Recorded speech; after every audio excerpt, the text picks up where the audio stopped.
Okay, good to be 2-0 in OVC play. Good to get a home win, and we'll get some much improved Austin P team. I think they played. Coach Elam's doing a great job up there. They're playing a lot better, and they're gonna get a win for us all said and done. So they got a young bunch that's playing really hard, and I think while you look at our performance, I think defensively we played almost a complete game. You take out a play or two here and there, we played really good.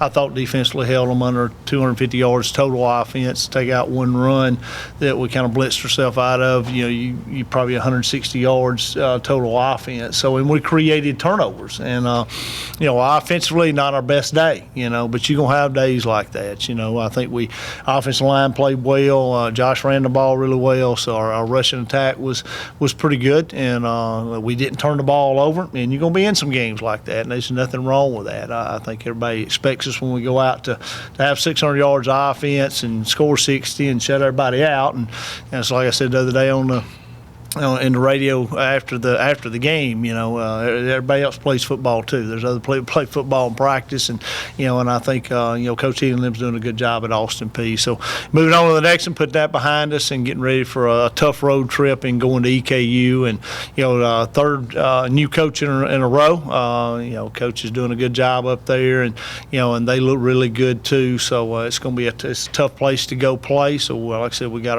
our work cut out for us with this road trip. Coach Gross, I think you touched on this a little bit Saturday, but in a sense, could you guys maybe be a little bit of a victim of your own success? Because like you talked about, they expect you to score 60, shut them out, and can look at a 20-point win, which is a good win, and say, gosh, I'm disappointed in it. Well, the good thing about us is a team, and I think our players and our coaches is we are never satisfied. We're very, very excited to be 2-0 in the league and to get another win, but we are always our worst critics, and we're always challenging ourselves to play that perfect game and to get better. So I know our offense is not pleased with the way they played, but they are happy that we won. And we're about winning games, so we're not really about stats, and we're not all those things. As long as that W is on the board at the end of the game, we've done our job, and we're excited about that, and we're going to continue to be happy about that. But like I said, I don't think anybody is more critical of us than we are. So and that's a good thing. Like I said, we're always going to look for ways to get better, and we fight that complacency, and I think that helps us fight complacency. So our guys will bounce back this week, and we'll play even better than we played last week. I see all three of the players reacting to that answer. Could you guys add anything? Yes, I do feel like we didn't get caught up in our complacency, but I do feel like we all want to play better from a defensive side to an offensive side. But I really can speak for the defense. We know that we want to play better. We want to hold people to shut out. We want to play a complete game as an entire defense at each position without penalties, creating turnovers, making plays, getting the crowd into the game, and then turning around and lifting our offense up as well. So we still have some things that we need to work on. We're going to go back and evaluate and see what we can do better. Offensively, I just think we don't need to press. We're just so used to, like Coach said, having 600-yard games and having 15 explosive plays. We have to just grind it out and understand that this team has its own identity. And if this is that identity, then we need to perfect it and just keep getting better every week. And I think that we did. So we had a great week of practice, so I don't think we regressed any this week. I think we're still putting it all together, and we understand we have a long way to go. So we can get better, and we'll get there. Josh?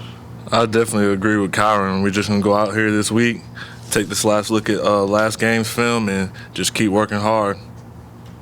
Josh, anyway, he had 143 yards rushing, right? So he feel like he played pretty good. No. I think he played pretty good too. To John and Joel, statistically, your defense is better this year than it was last year by almost 40 yards a game. Just what are you seeing improvement-wise on the defense this year, both of you?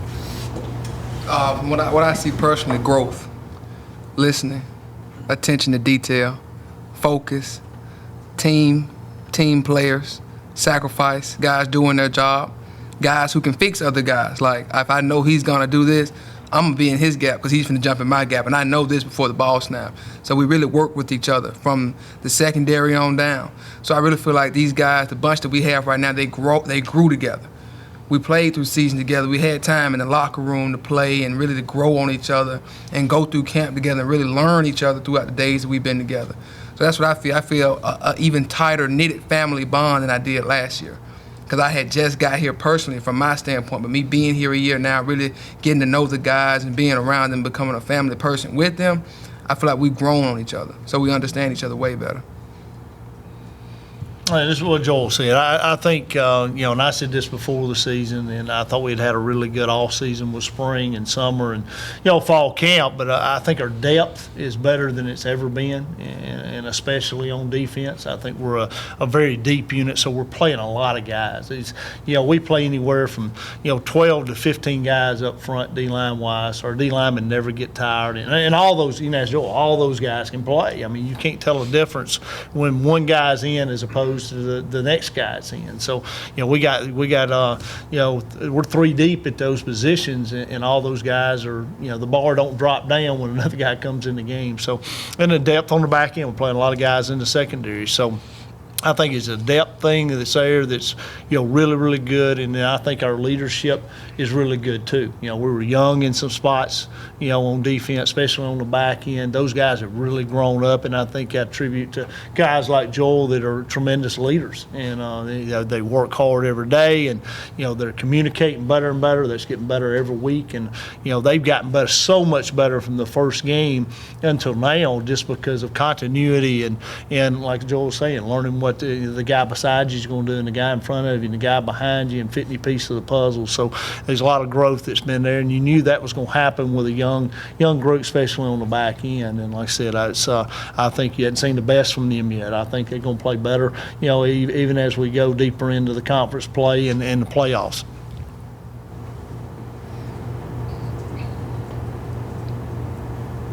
How do you keep challenging these kids, John, taking it week by week in terms of moving and improving? How do you challenge them? Well, we challenge ourselves daily. There's a standard there, and I think when you set your goals, you have standards that you live by to get to those goals, and these guys do.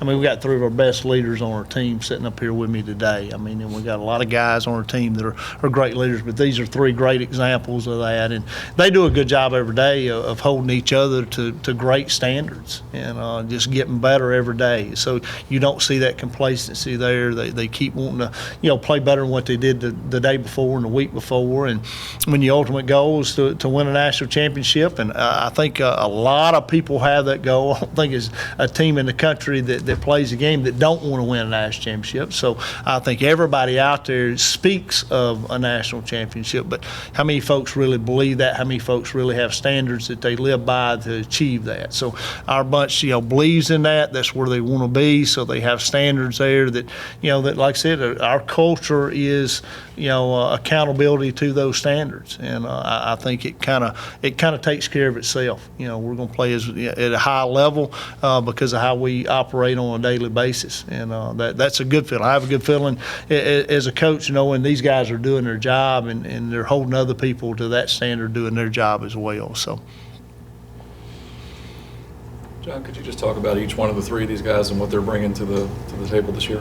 Well, so proud of all 3 of them. Josh, to you look back at his career and he's been hampered with injuries. He's a tremendous talent, and he's everything that you look for in a running back. I mean, he's physical, he's downhill, he understands protection, he can catch a ball out of the backfield, all those things. And on top of that, he's a great person. He's just one of the finest people I've ever been around. So he's faced a lot of adversity, and he's overcame adversity because of the person he is. So our guys feed off of that. He's not a guy that talks the talk. He's a guy that walks the walk. He just, what you're going to get out of him every day. You know what you're going to get out of him every game. And just that's what you get from a Josh Clements. Joel McCandless, you can listen to him talk. He is what he is. That stuff is, you can't make that stuff up. I mean, he is what he is. I mean, and he is one of the hardest if not the hardest working players I've ever had. I can go over here to the weight room at 5 o'clock in the morning outside of Kennerman. He's out there on a Tuesday, and he's already done sand work. I mean, how many guys out at 5 o'clock in the morning? And that's the day he's got to lift weights with the team. So he does more extra than probably anybody on our team. So when he speaks, he has instant credibility because our folks know that our other players know he watches more film and he works harder than anybody. So to have a guy like that works his butt off every day and, studies the game, and he helps a lot of our other guys just by the way he does his job. He does his job with excellence, and I think it's the reason you see him play really well. So he does a good job. And then, Kyron, we're just glad he's back, right, John? And we're glad he got another year. We was holding our breath up to the wee hours, just hoping that he got the 6th year back and was able to play. And boy, you're talking about a tough guy. I mean, Josh has been through a lot of injuries. Well, Kyron plays with a lot of injuries, and I say this a lot of times is different, and being hurt and being injured. Ain't much difference with Kyron. He's a tough guy. He plays with injuries. And like I said, he played this week with a bum ankle, and he's already got a bum shoulder, and he's got a bum knee. I mean, I can't go through the list of what he plays with, but his mentality fits the War Pigs. I mean, he's a tough guy. He's a guy that you're going to get his best every Saturday, and he plays the game physical and hard. And, he is our show movie connoisseur. So if you need a rating on a show or a movie, Grey's Anatomy, I mean, what do I want to miss out, Josh? So yeah, he's the guy, and I think he's graduating with 2 or 3 degrees. So I mean, he's been around a while, so he's a good student too. So like I said, all 3 of these guys they light our team up, and are what a Gamecock's all about. And like I said, very, very proud of the number one. All 3 of them are excellent students. I mean, they do a great job in the classroom. They do a great job community service-wise. And give you an example, I get an email, and a lot of times when you get an email or you get a text about one of your players, you think that you're all going to get bad, but we seldom get anything bad on our guys. They just do some unbelievable things. I got from one of our on-campus policemen, I got a long email, and it wasn't just a short email. Hey, this guy did this. I can give you stories about all 3 of these guys, okay, in this regard of people that give you feedback on what type of person they are. But I got a long, lengthy email about Josh Clements, and it was back in the spring. And it was, and I tell these guys, people watch you all the time. They notice things that you do. So this officer, watched Josh. We have a handicapped girl on campus that's partially blind. And Josh goes up and he takes her in the diner, and he gets her up in front of the line. He helps her fix her plate, gets the plate back to the table, makes sure she gets set down. Took time out of his day that he didn't have to do that, And the officer realized that and just commended us as a team on, hey, the way we carry ourselves, the things that we do. I've had, compliments on Joel that's, at the TMB, he's in there wiping down tables. He helps the people working, in the restaurant. So that's the type of guys that we want in our program, and that's the way we want them representing, what we do. Because it is more about football. And these 3 guys are more than just about football. They're great students, and they're great people.